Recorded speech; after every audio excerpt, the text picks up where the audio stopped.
Bonjour, je suis Jean-Christophe Maisonneuve, fondateur de JCM Mental Performance. J'accompagne les sportifs et entrepreneurs à vivre leur plein potentiel pour performer en supprimant les peurs et les doutes. Avant d'aller plus loin, je t'invite à mettre un pouce comme ça, un pouce en l'air bien sûr, un pouce en l'air pour dire que tu likes cette vidéo et à cliquer sur la cloche par contre qui est de l'autre côté pour t'abonner et pour recevoir régulièrement les dernières informations et les dernières vidéos. Voilà. Et si tu veux même aller plus loin et que le contenu t'intéresse, tu peux regarder dans les commentaires ci-dessous. Tu as la possibilité de prendre un rendez-vous avec moi, gratuit, pour qu'on évoque les différents sujets qui t'intéressent et les problématiques que tu rencontres.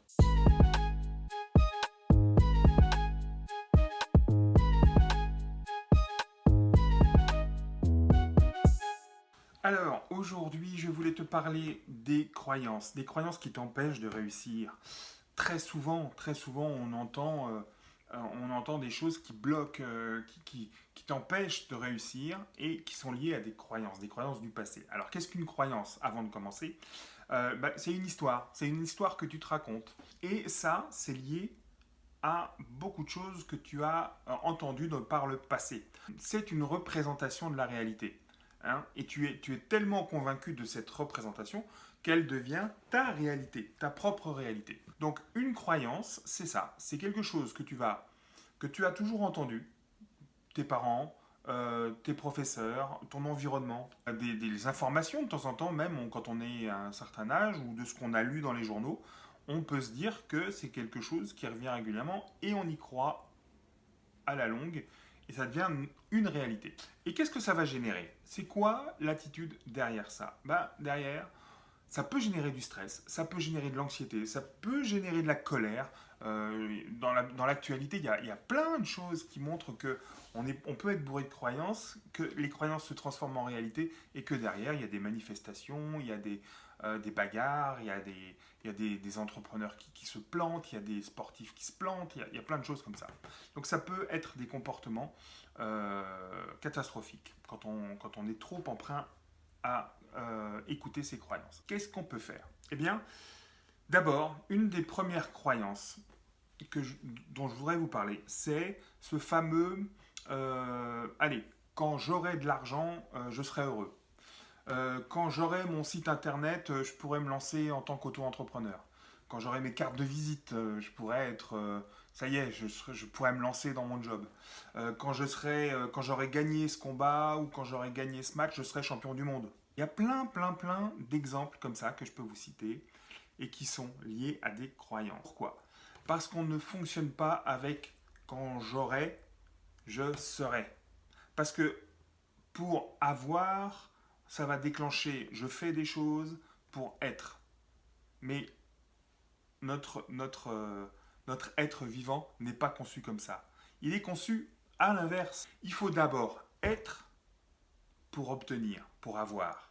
Donc, à partir du moment où tu es quelqu'un que tu as défini, avec une véritable identité, tu vas faire des choses pour obtenir le résultat. Mais c'est pas l'inverse. C'est pas en partant du résultat que tu deviens quelqu'un. C'est pas vrai. Donc, par exemple, c'est sois heureux et après, tu verras que l'argent n'est plus un problème et que même si tu n'en as pas énormément, tu peux être riche. D'abord, sois champion du monde pour gagner ton titre. Et le niveau du champion du monde pour gagner ton titre. Je pourrais prendre l'exemple de Serge Betsen, qui était le meilleur troisième ligne du monde quand il jouait en équipe de France. Son souhait, c'était pas de jouer en équipe de France.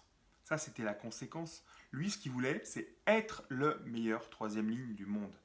Il a tout fait pour réussir à être cette personne-là. Et du coup, par voie de conséquence, il a joué en équipe de France puisque on prend les meilleurs. Donc, il a décidé d'être le meilleur troisième ligne du monde. Il a fait des entraînements spécifiques liés à ça et il s'est toujours orienté pour être le meilleur. Il a réussi. Si un entrepreneur aujourd'hui décide d'être un entrepreneur prospère, connu nationalement ou autre, décide de gérer ses affaires sans stress, d'être sûr de sa réussite, il va faire ce qu'il faut pour y arriver. Mais si tu penses d'abord à y arriver avant de savoir que tu es capable de réussir, ça ne fonctionne pas. Ça, c'est hyper important. Je vais te raconter juste très rapidement mon histoire. Quand j'étais jeune, moi, ma croyance, c'était j'étais nul parce qu'on me répétait que j'étais nul quand j'étais pas premier. Donc, soit j'étais premier, soit j'étais nul. Donc, autant vous dire que j'ai été plus souvent nul que premier. Dans les disciplines intellectuelles, d'accord. En sport, j'avais pas ça, j'avais pas ces limites, mais ça sera un autre sujet, on reviendra après dessus. Donc, tout ce qui était intellectuel, j'ai redoublé mon bac, j'ai redoublé ma sixième, enfin voilà. Et j'ai réussi quand même, j'ai passé mon bac plus 4. Et puis quand j'ai bossé, j'ai commencé vendeur, je suis passé responsable de magasin, je suis passé directeur régional. En fait, quand tu regardes ma carrière sur le papier, c'est très bien. De vendeur, responsable magasin, directeur régional, directeur des ventes, directeur commercial, directeur de réseau. Très bien, super, bravo le papier. Mais ce qui est important de savoir, c'est pourquoi j'ai fait ça. Parce que je pensais réellement que quand quelque chose n'allait pas, c'était pas moi qui n'allait pas, c'était la boîte autour de moi qui n'allait pas. Jamais j'ai cru que c'est parce que j'étais nul. Parce que j'avais toujours cette envie de bouger, parce que je voulais combattre cette envie d'être nul, et donc je voulais changer de poste, toujours en permanence. Alors c'est très bien, mais j'arrive en haut, et puis une fois que j'arrive en haut, en fait, la chose qui m'anime était... J'étais toujours pas devenu la personne qui m'intéressait. C'est pas parce que j'avais obtenu ce titre, ce poste de directeur commercial dans une grosse boîte que j'étais enfin moi. Par contre, j'aime autant vous dire que quand je me suis reconverti et que j'ai décidé d'être préparateur mental, coach et de m'occuper des autres, j'ai réellement trouvé mon identité avec tout ce qui va autour. Je sais qui je suis, je sais pourquoi je me lève le matin, je sais quel est mon rôle sur Terre, je sais exactement ce qui fait que je suis là. Et je ne doute en rien de ce que je fais. Je suis passé d'un salaire de directeur commercial à rien, puisque j'ai débuté en tant que coach. Mais j'ai pas douté. J'ai pas douté parce que je savais que c'était moi. Voilà, ça c'est important, c'est quelque chose qu'il faut que vous entendiez. Il est important d'être pour enlever les doutes, pour enlever les peurs, et qu'une fois que vous savez qui vous êtes, vous n'avez plus peur, comme dit Tony Robbins. Donc c'est hyper important de définir votre identité. Si tu as besoin d'aide par rapport à ça, n'oublie pas que que j'ai un accompagnement qui te permet de définir ton identité, tes valeurs, ce qui va t'aider. Que tu sois sportif, que tu sois entrepreneur, que tu sois étudiant, peu importe. Tu as besoin de savoir qui tu es pour avancer. Voilà. Donc c'était mon conseil du jour et j'en ai plein d'autres. Abonnez-vous à cette chaîne et n'hésitez pas, si vous avez besoin d'informations, cliquez sur le commentaire juste en dessous. Je vous dis bonne soirée, à bientôt et bon match.